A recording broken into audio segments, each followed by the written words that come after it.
ધોરણ 8 વિષય ગુજરાતી પાઠ 12 નવા વર્ષના સંકલ્પો. તો વિદ્યાર્થી મિત્રો, હવે આપણે આગળનો પાઠ ભણીશું.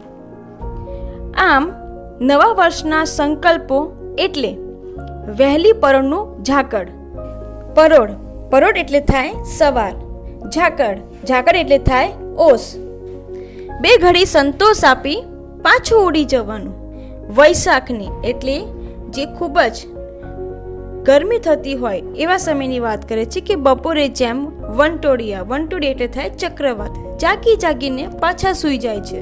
તો શિયાળાની સવારે, જ્યારે શિયાળાની ઋતુ હોય છે એ સમયની વાત કરે છે કે જગતના કો અગમ્ય એટલે કે ના સમજાય તેવું ખૂણેથી એકાદ શરદીનું મોજું. હવે શિયાળાની ઋતુ હોય તો આપણને એ ઋતુમાં આપણને શરદી થાય, એટલે કે છે કે શરદીનું મોજું આવી આપણો કબજો લઈ લે છે અને દિવસભર રડાવીને અંતે આવ્યું હતું એમ અનંતમાં ચાલ્યું જાય છે કે પછી ઉસ્તાદના જલસામાં કોઈ સંગીત બરાબર જામ્યું હોય ત્યારે ઊંઘનું એકાદ ઝોકું આપણને પાવન કરી દે છે અને પછી તબલાની પાછી એક જબરજસ્ત થાપે આપણને ચમકાવીને ભાગી જાય છે.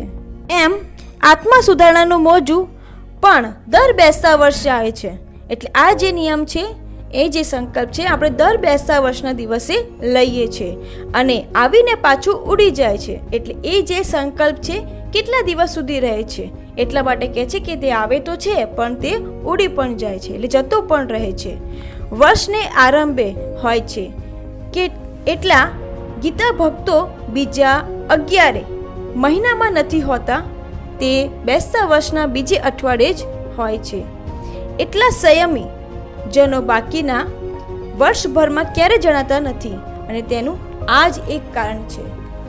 એટલે મારા ભાંગેલા, એટલે જ્યારે લેખક છે અહીંયા સંકલ્પ રહે છે પણ એ ક્યારે ટકતો નથી, એટલા માટે અહીંયા કહે છે એટલે મારા ભાંગેલા સંકલ્પનો વિચાર કરતા ક્યારેક નિરાશાની દુઃખ થાય છે. એટલે કે છે કે નિરાશાની પળોમાં મને થઈ આવે છે કે હવે તો કદી બેસતા વર્ષમાં સંકલ્પ કરવા જ નથી. પણ દુઃખ એ છે કે એ મારો સંકલ્પ ટકતો નથી. લેખક સંકલ્પ તો લઈ લે છે પણ એ જે સંકલ્પ છે તે જાળવી શકતા નથી. અને જ્યારે ફરીથી બેસતું વર્ષ આવે છે અને લેખક કહે છે કે હું ફરીથી એ સપનને રચવામાં બેસી જાઉં છું, ઉત્સાહથી નવા સંકલ્પો કરી નાખે છે. ક્યારેક સહેજ સુધરતો લાગુ છું, લેખક પોતાની વાત કરે છે.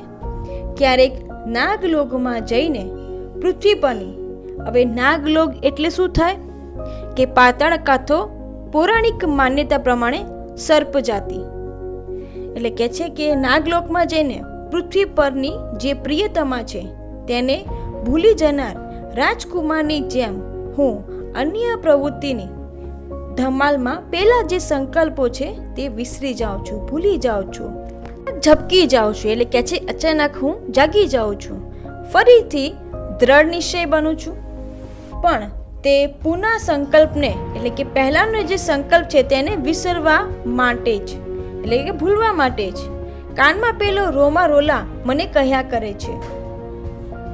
રોમારોલા એટલે થાય ફ્રાન્સના વિશ્વવિખ્યાત સર્જક અને ચિંતક.